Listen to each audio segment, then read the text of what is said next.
নমস্কার বন্ধুরা, আপনাদের জন্য খুবই খুশির খবর। ফসলের ক্ষতিপূরণের টাকা আপনারা এবার ব্যাংক অ্যাকাউন্টে পাবেন। যাদের যাদের ফসলের ক্ষয়ক্ষতি হয়েছিল বন্যা, ঝড়, বৃষ্টি ইত্যাদি ইত্যাদি কারণে, তারা কিন্তু ক্ষতিপূরণের টাকা পাবেন। এবং আপনি যদি বাংলা শস্য বীমা প্রকল্পে ফসলের ক্ষতিপূরণ পাওয়ার যে ফর্ম ফিল আপ বা বিমার যে ফর্ম ফিল আপ সেগুলো যদি করে থাকেন, তাহলেও আপনি ক্ষতিপূরণের টাকা পাবেন। তো সমস্ত কিছু আলোচনা করব আজকের এই ভিডিওতে। তার আগে ছোট্ট একটু অনুরোধ, চ্যানেলে নতুন হলে চ্যানেলটিকে অবশ্যই সাবস্ক্রাইব করবেন, বন্ধুদেরকে ভিডিওটা শেয়ার করে দিবেন, আর ভিডিও ভালো লাগলে অবশ্যই কিন্তু একটি লাইক করে দিয়ে যাবেন।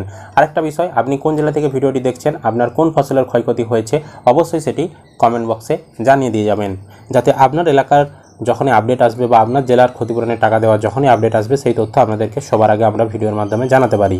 দেখুন, এই সংক্রান্ত আপডেটে বলা হচ্ছে, বন্যা ও অতিবৃষ্টির জেরে চাষের ব্যাপক ক্ষতি হয়েছিল। সেই ক্ষতিপূরণে কৃষি দপ্তরের উদ্যোগে পশ্চিম মেদিনীপুর জেলার 2,28,000 চাষিকে দেওয়া হচ্ছে শস্য বীমার টাকা। শুধু পশ্চিম মেদিনীপুর জেলা নয়, এছাড়া অন্যান্য জেলাকেও ক্ষতিপূরণের টাকা দেবে।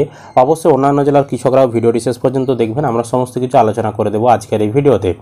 শস্য বীমা বাবদ মোট 75,53,00,000 টাকা দেওয়া হবে। এই টাকা পেলে বন্যা কবলিত এলাকার চাষিরা সবচেয়ে বেশি উপকৃত হবেন। প্রশাসনের আধিকারিকদের কথায়, এবছর বন্যা পরিস্থিতি ও ডানা ঘূর্ণিঝড়ের দাপটে জেলায় লক্ষাধিক বিঘার বেশি জমিতে ক্ষতি হয়েছিল, যার জেরে রেকর্ড সংখ্যক শস্য বীমার আবেদন জমা পড়েছিল। এই প্রকল্পের মাধ্যমে কেশপুর, সবং, ডেবরা, ঘাটাল সহ বেশ কিছু ব্লকের চাষিরা সবচেয়ে বেশি উপকৃত হচ্ছেন। চাষিদের কথায়, শস্য বীমা জেলার কৃষকদের বাঁচিয়ে রেখেছে। আগে বন্যায় ব্যাপক ক্ষতির পর চাষিরা সর্বশান্ত হয়ে যেতেন, অনেকে চাষ বন্ধ রাখতেও বাধ্য হতেন। অতিরিক্ত জেলাশাসক কৃষি গোবিন্দ হালদার বলেন, এই প্রকল্পের মাধ্যমে বিপুল সংখ্যক চাষি উপকৃত হচ্ছেন। প্রাকৃতিক দুর্যোগের জেরে বহু পরিবার সমস্যায় পড়েছিলেন, তাই এবারে রেকর্ড সংখ্যক আবেদন জমা পড়েছিল। চাষিদের পাশে জেলা প্রশাসন সর্বদা থাকবে। প্রসঙ্গত, কৃষি ব্যবস্থাকে ঢেলে সাজানোর পরিকল্পনা নেওয়া হয়েছে। ধান চাষ ছাড়াও অন্যান্য চাষ বাড়াতে জঙ্গলমহলের প্রত্যন্ত এলাকার চাষিদের উৎসাহ দিচ্ছে জেলার কৃষি দপ্তর। ধারাবাহিকভাবে উৎসাহ দেওয়ার ফলে ইতিমধ্যেই জেলার প্রতিটি ব্লকে ধান ছাড়াও আলু ও অন্যান্য চাষের প্রবণতা বেড়েছে। সরকারি বিভিন্ন প্রকল্পের সুবিধা থেকে উপকৃত হচ্ছেন চাষিরা। মুখ্যমন্ত্রী মমতা বন্দ্যোপাধ্যায় বিভিন্ন প্রশাসনিক বৈঠক থেকে কৃষকদের উদ্দেশ্যে জেলায় কৃষক বন্ধু সহ নানা প্রকল্পের সুবিধা পাচ্ছেন।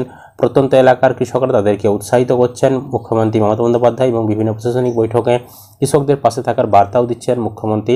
পাশাপাশি শস্য বীমা প্রকল্প কৃষি ব্যবস্থায় নতুন দিশা দেখাচ্ছে। মূলত প্রাকৃতিক কারণে ক্ষতিগ্রস্ত চাষিরা ভরসা পাচ্ছেন। ক্ষয়ক্ষতির ভয়ে তারা চাষ বন্ধ করে দিচ্ছেন না, কিংবা ক্ষয়ক্ষতির পরও ঘুরে দাঁড়াচ্ছে তারা। প্রশাসন সূত্রে জানা গিয়েছে, জেলার মোট 7,78,238টি ফর্ম জমা পড়েছিল বাংলা শস্য বীমা প্রকল্পে। তার মধ্য থেকে যাদের ক্ষয়ক্ষতি হয়েছে বা যে সকল এলাকায় ক্ষয়ক্ষতি হয়েছে তাদেরকে বেছে নেওয়া হয়েছে, এবং তাদের মধ্য থেকে মোট 2,28,000 চাষিকে ক্ষতিপূরণের টাকা দেওয়া হচ্ছে। শস্য বীমা প্রকল্পে সবাই কিন্তু ক্ষতিপূরণের টাকা পায় না, মনে রাখবেন। বিমা তো সবাই করে, ক্ষতিপূরণের টাকা একমাত্র যে সকল এলাকায় বেশি ক্ষয়ক্ষতি হয়েছে বা যে সকল কৃষকদের বেশি ক্ষয়ক্ষতি হয়েছে তারাই কিন্তু ক্ষতিপূরণের টাকা পায়। যাদের কম ক্ষয়ক্ষতি হয়েছে তারা কিন্তু টাকা পায় না। আর শুধু পশ্চিম মেদিনীপুর জেলা না, এরই সাথে সাথে পূর্ব বর্ধমান, পশ্চিম বর্ধমান, হুগলি, বীরভূম, বাঁকুড়া, পুরুলিয়া এই সকল জেলাও কিন্তু ক্ষতিপূরণের টাকা পাবে। এবং অন্যান্য জেলার ক্ষতিপূরণের টাকা দেওয়ার যখন আপডেট আসবে, সেই তথ্যও আপনাদেরকে তখন আমরা জানিয়ে দেব। তো যার যেরকম জমি ক্ষয়ক্ষতি হয়েছে, যার যতটা জমির বিমা করা ছিল, সে সেরকম ক্ষতিপূরণের টাকা পাবে। কেউ হয়তো 2,000 টাকাও পাবে, কেউ আবার 10,000 টাকাও ক্ষতিপূরণ পাবে। এটা নির্ভর করছে আপনার কতটা ক্ষয়ক্ষতি হয়েছে বা আপনার কতটা জমি ছিল বিমা করা, তার উপর কিন্তু সম্পূর্ণ নির্ভর করছে। তো ক্ষতিপূরণের টাকাগুলো খুব শীঘ্রই আপনাদের ব্যাঙ্ক অ্যাকাউন্টে পৌঁছে যাবে। ব্যাঙ্ক অ্যাকাউন্টে টাকা পৌঁছে গেলে সেই তথ্য আপনাদেরকে আমরা জানিয়ে দেব। এটাই ছিল আজকের ভিডিওর বিষয়বস্তু। আশা করি আপনারা ভিডিওটি বুঝতে পেরেছেন। যদি কোনো প্রশ্ন থাকে অবশ্যই কমেন্ট করে জানাবেন। ভিডিও ভালো লাগলে লাইক করবেন, অন্যদেরকে ভিডিওটা শেয়ার করে দেবেন। আর চ্যানেলে নতুন হলে চ্যানেলটিকে অবশ্যই সাবস্ক্রাইব করে রাখবেন।